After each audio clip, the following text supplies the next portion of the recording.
Hello les amis, je vous retrouve pour une nouvelle vidéo sur le football français et la Ligue 1 et je vais vous présenter le match Nantes contre Lyon. C'est un match qui a lieu ce dimanche 26 janvier 2025 à 17h15 pour le compte de la 19e journée du championnat de France de football de Ligue 1 saison 2024-2025.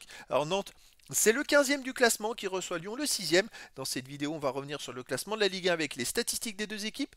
On verra également les meilleurs buteurs et passeurs de Ligue 1 ainsi que pour ces deux équipes en Ligue 1. Puis on enchaînera par tous les résultats et stats de tous les matchs joués, toutes compétitions confondues depuis le début de la saison par Nantes et Lyon. Et on terminera par les compositions d'équipes et tactiques éventuelles, ce qui nous permettra d'avoir une idée et une tendance à cette rencontre. Alors pour ceux qui souhaitent voir ce match à la télé, sachez que vous pouvez le voir sur DAZN.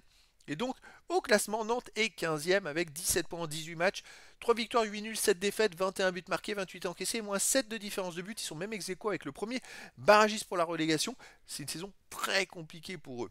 Lyon, de son côté, est 6e avec 29 points en 18 matchs, 8 victoires, 5 nuls, 5 défaites, 29 buts marqués, 22 encaissés, puis 7 de différence de but. Lyon est en bataille pour les classes qualificatives pour les prochaines Coupes d'Europe. Ils ont 3 points de retard, par exemple, sur le 3e Lille. Au niveau des meilleurs marqueurs, pour Nantes, il y a Ablagne et Dadissimo avec 5 buts, Guirassy, Le Penant et Augusto avec 2 buts, et pour Lyon, Lacazette 5 buts, Mikotadze 4, Cherki et Fofana 3, Orban 2 buts.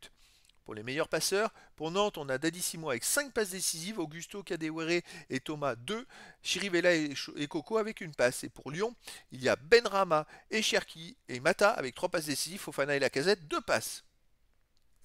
Les résultats de toutes compétitions confondues depuis le début de la saison, Nantes 26 matchs joués, 7 victoires, 10 nuls, 9 défaites, 35 buts marqués, 38 encaissés, moins 3 de différence de but. Nantes reste sur 4 matchs de suite sans victoire, avec une défaite et 3 nuls. Avant, il y a eu 2 victoires et une défaite dans les 3 matchs avant, et puis avant, il y avait quand même une grosse série de 9 matchs de suite sans victoire, avec 4 nuls et 5 défaites.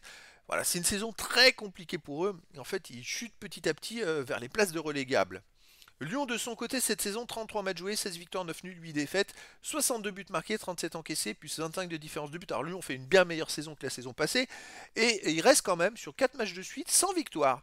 Cette semaine, ils ont joué ce jeudi en C3, ils ont fait 0-0 à Fenerbahçe, donc c'était un match en plus à l'extérieur. Il pourrait y avoir de la fatigue. Justement, Nantes pourrait en profiter de ces quelques jours de récupération en plus qu'ils ont pu avoir comparé à Lyon en mettant du rythme. C'est vrai que des Lyonnais fatigués, il y a des blessés, il y a eu beaucoup de ventes, il y a de l'incertitude aussi autour des joueurs actuels.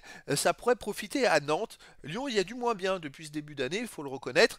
Et donc, je dirais que même la victoire de Lyon contre Montpellier, c'était très chanceux. Donc, je dirais que c'est peut-être à l'avantage de Nantes. Au niveau des matchs à domicile, Nantes c'est compliqué. En 10 matchs, 3 victoires, 4 nuls, 3 défaites. Mais comme vous pouvez le voir, sur les 7 derniers matchs, ils n'ont gagné qu'une seule fois contre Rennes 1-0. Les autres matchs, c'est très laborieux. Et tandis que Lyon, à l'extérieur, en 19 matchs, 8 victoires, 6 nuls, 5 défaites, il y a quand même des très bons résultats, même si dernièrement ça va moins bien. C'est vrai que là, il reste sur 3 matchs de suite sans victoire, avec une défaite et 2 nuls, surtout un nul contre Bourgoin-Jallieu, où ils ont perdu au tir au but en Coupe de France, c'était pas très glorieux. Donc c'est vrai qu'on a des résultats un peu mitigés des deux côtés. Moi, je verrais plus un match nul entre ces deux équipes, un partout. Après, dans le foot, tout est possible. Au niveau des compositions d'équipe et tactiques, les deux équipes joueraient en 4-3-3 avec pour Nantes gardien Lopez, défense Amiens, Castelletto, Palois, Cosa, milieu terrain Augusto, Chirivella, Le Penant, attaquant Thomas, Ablaine et Simon. Et pour Lyon, on aura en gardien Perry, défense Mata, Caleta, Niakate, Tagliafico, milieu de terrain Veretout, Matic, Tolisso, attaquant Cherki, Mikotadze ou Lacazette et Benrahma. Donc voilà les amis, le décor est planté entre ces deux équipes et donc je vous donne rendez-vous ce dimanche 26 janvier 2025 à 17h15 pour le match de football de la 19e journée du championnat de France de Ligue 1 saison 2024-2025. Nantes, le 15e du classement, reçoit Lyon, le 6e. Voilà les amis, je vous dis à très bientôt pour une nouvelle vidéo.